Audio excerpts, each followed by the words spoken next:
RRB, l'invité du matin.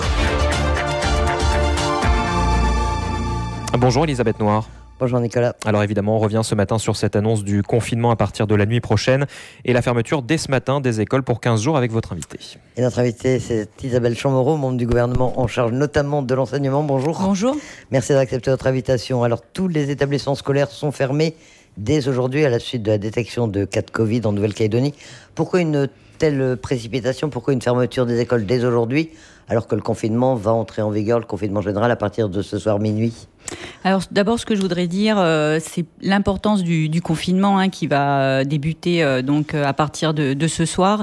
C'est vrai qu'on nous pose la question pourquoi un confinement aussi rapide. Donc l'important, c'est à ce stade de l'épidémie, c'est-à-dire là où la contamination est en train de commencer en Nouvelle-Calédonie sur un petit territoire, tous les spécialistes s'accordent à dire qu'il faut confiner, c'est-à-dire prendre les mesures les plus restrictives et les plus difficiles au début pour essayer de stopper et d'enrayer la contamination. C'est maintenant qu'il faut faire cet effort particulier. Pour les établissements scolaires, on l'avait fait en mars l'année dernière, c'est-à-dire que c'était un mercredi soir, on avait annoncé cette fermeture et fermé de manière progressive le lendemain. Donc là, les derniers mois que nous avons passés sans Covid, eh bien, nous les avons bien sûr utilisés pour préparer l'éventualité de l'arrivée du Covid en Nouvelle-Calédonie. Parce qu'on se doutait que ça allait arriver, que la Calédonie aurait de la peine à se protéger complètement. C'est vrai qu'on avait mis en place un dispositif qui a fait ses preuves pendant de longs mois. Maintenant, on l'a toujours dit, le risque zéro n'existe pas et on avait pris l'engagement auprès des Calédoniens d'utiliser cette période plutôt calme pour se préparer. Donc, notamment dans les établissements scolaires, nous avons écrit un certain nombre de protocoles avec les personnels, avec les médecins, les infirmières scolaires. Nous avons aussi commandé des masques. On a utilisé cette période pour commander des masques suffisants pour équiper nos établissements pour les personnels.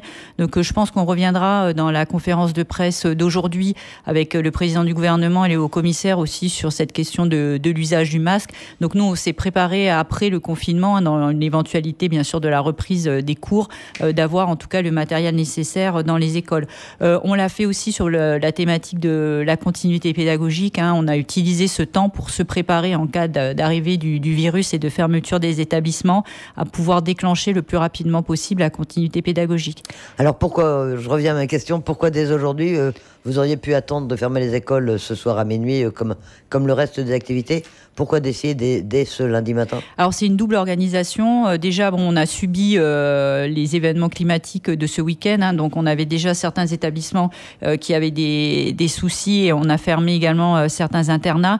Donc là, on a utilisé donc en deux temps la journée d'hier pour prévenir les transporteurs de ne surtout pas faire descendre les élèves internes parce que l'internat, c'est un sujet important par rapport à cette ouverture et fermeture des établissements, de ne pas faire descendre les élèves du nord vers l'agglomération et de ne pas transporter, que les élèves ne soient pas transportés. Donc, ce qui nous a permis de ne pas accueillir, de fermer les internats. Tous les internats sont fermés depuis hier. Oui, donc il se peut qu'il y ait quelques internes qui aient quand même accédé aux établissements, donc que les parents ne s'inquiètent pas. Il y a justement cette journée de transition d'aujourd'hui. C'est pour ça qu'aujourd'hui, on n'accueille pas les élèves, mais on a une journée de transition avec nos personnels pour répondre à votre question sur deux points, c'est-à-dire pour des élèves qui auraient quand même été accueillis dans les établissements pour organiser leur rapatriement vers leur famille. Et la journée d'aujourd'hui est exclusivement concentrée sur l'organisation de la continuité pédagogique. Donc nos équipes se réunissent dans nos établissements, que ce soit dans le secondaire ou dans le primaire, pour préparer, alors sous version papier, souvent pour les plus petits, et sur version numérique pour les autres, la continuité pédagogique. C'est la dernière réunion de nos enseignants aujourd'hui sur le terrain avant ces 15 jours de fermeture. Ça veut dire que les écoles sont fermées, mais que les enseignants, les profs, ils sont à l'école quand même aujourd'hui. Oui, donc sur les points techniques, ça va permettre à nos personnels, et je les salue également, qui entretiennent et qui s'occupent du fonctionnement de nos établissements, de les fermer. Et ça permet plutôt aux enseignants et aux directeurs et au personnel de préparer la continuité pédagogique.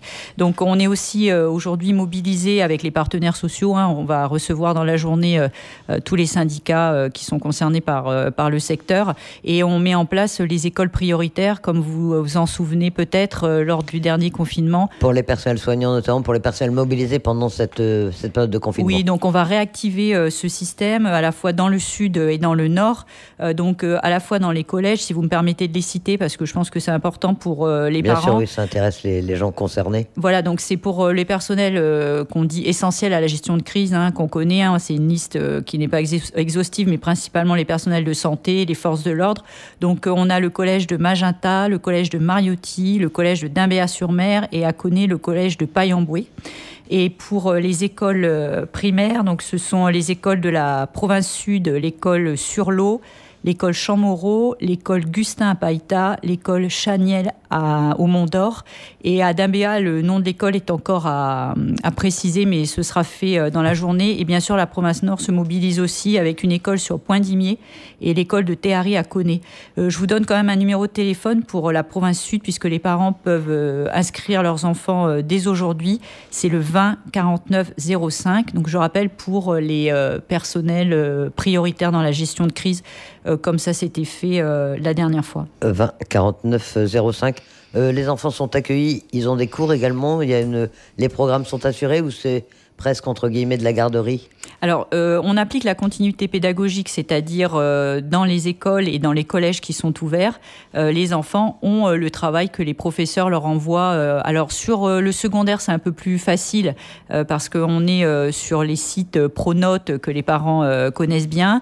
On va aussi activer, bien sûr, les Facebook et les sites du vice-rectorat et de la DANC, pour nous, la direction de l'enseignement de la Nouvelle-Calédonie, où les parents pourront trouver également les ressources nécessaires. Et dans la journée, on vous le communiquera, on va réactiver notre numéro vert qu'on avait mis en place lors de la dernière période de confinement pour que les parents aient toutes les informations. On avait aussi travaillé avec l'OPT, donc on va le réactiver pour que les plus âgés et les parents puissent avoir accès à des sites internet de manière gratuite.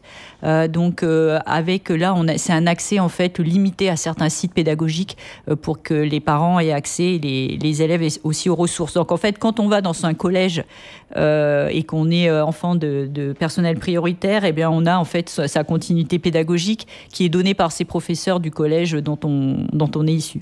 En cette période de l'année, c'est-à-dire moins d'un mois après la rentrée scolaire, 15 jours de confinement et donc de programmes différents, ça va pénaliser les enfants ou on peut penser que ça va être compensé par cette continuité pédagogique? Alors c'est vrai que l'année dernière, on avait eu une période, je dirais, assez propice, puisqu'on avait eu 15 jours de continuité pédagogique, puis 15 jours de vacances, et ensuite les enfants avaient repris progressivement. Donc ça avait eu un impact parfois psychologique assez compliqué, mais ça avait eu un impact pédagogique assez limité. Donc là, on se prépare, nous, à tous les scénarios, c'est-à-dire une plus ou moins longue continuité pédagogique. Je voudrais rappeler 2 choses. Alors évidemment, les classes à examen, c'est une priorité et c'est un souci pour les parents et pour nous également. Donc évidemment, on se posera très rapidement les questions en fonction de la durée du confinement ou de la durée également de l'épidémie en Nouvelle-Calédonie, de comment on ajustera les concours, les examens. Donc que les parents ne s'inquiètent pas, on est déjà en train de travailler sur ce sujet. Et sur la continuité pédagogique, notamment pour les plus jeunes, je voudrais rappeler quand même ce qu'on avait dit la dernière fois, c'est-à-dire c'est bien sûr très important de réaliser à la maison les travaux qui sont envoyés par les enseignants, mais pour les parents qui travaillent et ceux qui n'ont pas forcément le temps ou les disponibilités pour accompagner leurs enfants, sachez qu'on fera le maximum dès la reprise pour rattraper le temps perdu. On voit qu'en métropole, plusieurs formules ont été adoptées en fonction des années, puisque la métropole connaît ce phénomène-là depuis maintenant l'année dernière de manière accentuée. Eh bien, il y a eu le passage, par exemple, du bac en contrôle continu. Certaines épreuves ont été adaptées. Donc, nous, on fera aussi le nécessaire pour ne pas pénaliser nos élèves si, bien sûr, ça devait durer, ce qui, pour l'instant, n'est pas le scénario envisagé. Voilà, on s'adaptera à la situation. Il y a le cas des enfants handicapés également. Eux non plus ne peuvent pas aller en cours. Ça se passe comment? C'est peut-être plus compliqué pour les familles? Oui, alors pour ceux qui sont accueillis dans les établissements, la continuité pédagogique doit être, je dirais, la même. Elle doit être faite par les enseignants qui les accueillent. La situation est plus compliquée. Alors, il y a deux problématiques. On a été beaucoup interrogé également sur la question des crèches, puisque les parents ont souvent aussi les plus petits avant l'école. Donc aujourd'hui, les crèches sont ouvertes. Les crèches ont conseillé aux parents qui le peuvent de garder les enfants à la maison quand c'est possible. Mais bien sûr, quand il n'y a pas de solution, aujourd'hui, ils sont accueillis dans l'urgence dans la crèche dans laquelle ils sont inscrits. Et demain, les crèches seront fermées comme on annoncera, voilà, ce sera fermé, mais je dirais qu'il y a une organisation progressive qui est mise en place aujourd'hui. Avec également, on remet en place les gestes barrières dans les structures et notamment dans les crèches. Donc les parents constateront ce matin que les personnels de crèche ont repris les habitudes je dirais malheureusement, que nous avons connu l'année dernière. Sur les enfants qui sont également accueillis, enfin les enfants et toutes les personnes sont accueillis dans les structures pour personnes en situation de handicap. Donc il y a des accueils permanents, donc ça c'est travailler avec la DAS pour l'organiser. Et ensuite il y a des personnes qui sont accueillies que pour la journée, notamment des plus jeunes. Donc aujourd'hui il y a une liste qui a été faite avec les familles de ceux qui peuvent rester à domicile dès aujourd'hui. Et de la même façon, aujourd'hui certains instituts et organismes sont ouverts pour organiser la fermeture progressive avec les familles. S'il y a des parents qui n'ont pas percuté hier qu'aujourd'hui les écoles étaient fermées, les enfants sont accueillis quand même. Comment ça se passe ce matin ? Alors, je parlais particulièrement des internes, parce que là, il y a pu y avoir des loupés d'organisation. Donc, bien sûr, s'ils sont dans les établissements, ce sera organisé. Si des enfants arrivent dans les établissements aujourd'hui, ils ne sont pas censés être accueillis puisque les établissements sont fermés, notamment pour des raisons de responsabilité, de sécurité. Mais bien sûr, les personnels qui sont sur place accueilleront et appelleront les parents pour qu'ils viennent les chercher au plus vite. Mais je pense que la plupart des parents en Nouvelle-Calédonie ont la nouvelle aujourd'hui et l'information selon laquelle les enfants ne doivent pas ce matin être déposés dans les établissements scolaires. Voilà, tous les établissements scolaires fermés dès aujourd'hui. Et ce soir à partir de minuit, c'est donc un confinement généralisé. Le président du gouvernement doit donner le détail de ces mesures en début d'après-midi. Mais d'ores et déjà, les consignes, c'est évidemment... Vous le disiez, de commencer à respecter les gestes barrières, d'éviter les rassemblements, d'éviter un certain nombre de choses, quoi. Alors, nous avons une réunion du gouvernement ce matin à 9h. Qui va nous permettre d'officialiser entre nous, malheureusement dans le format que vous connaissez, parce que c'est quand même un souci pour nous de se retrouver à gérer ce début de crise sanitaire dans une période de gestion courante. Donc que les Calédoniens se rassurent, nous sommes tous au travail, mais bon, c'est quand même un souci supplémentaire pour nous en termes d'organisation. Donc on se réunit à 9h. Pour définir le contour du confinement qui va ressembler effectivement à ce qu'on a connu en mars de l'année dernière. Et ensuite, il y a un point qui est fait avec l'État et la conférence de presse du président du gouvernement détaillera le contour de ce confinement. Donc effectivement, moi je pense qu'il est logique qu'aujourd'hui on reprenne dès à présent, et c'est ce qu'on fait, les bonnes habitudes. Je cache pas mon étonnement quand même de voir circuler sur les réseaux sociaux les organisations de dernières fêtes avant confinement. C'est vrai qu'on a déterminé un nombre de personnes qui sont malades aujourd'hui, mais on ne sait pas exactement combien de personnes sont concernées. Moi, j'appelle les Calédoniens quand même à une grande prudence, c'est-à-dire que c'est pas le dernier jour de fête aujourd'hui où on se réunit à 50 ou à 100 personnes pour créer un cluster lors d'un rassemblement qui n'a pas de logique et qui ne devrait pas avoir lieu. Voilà, appel à la responsabilité, puisque le confinement doit entrer en vigueur ce soir à minuit, mais c'est pas la peine entre les deux de faire n'importe quoi, on l'imagine. Encore deux mots, Isabelle Chamorro, vous êtes au gouvernement également en charge du droit des femmes. Aujourd'hui, le 8 mars, c'est la journée du droit des femmes. On imagine que dans le contexte actuel, il ne va pas y avoir énormément de festivités, de rassemblements. On ne va pas pouvoir vraiment célébrer cette date. Donc c'est vrai qu'il y avait un programme très fourni qui était prévu par toutes les institutions. Donc ce sont des choses qui sont évidemment reportées, annulées ou reportées. On avisera.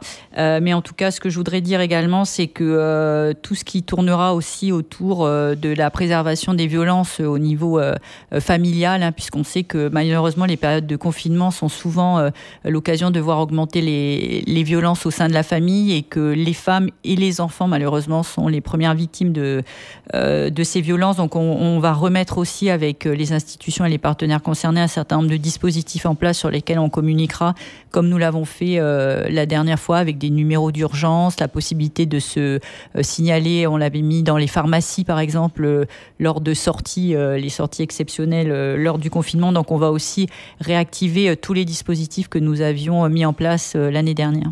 Puis vous y faisiez allusion, c'est un gouvernement démissionnaire.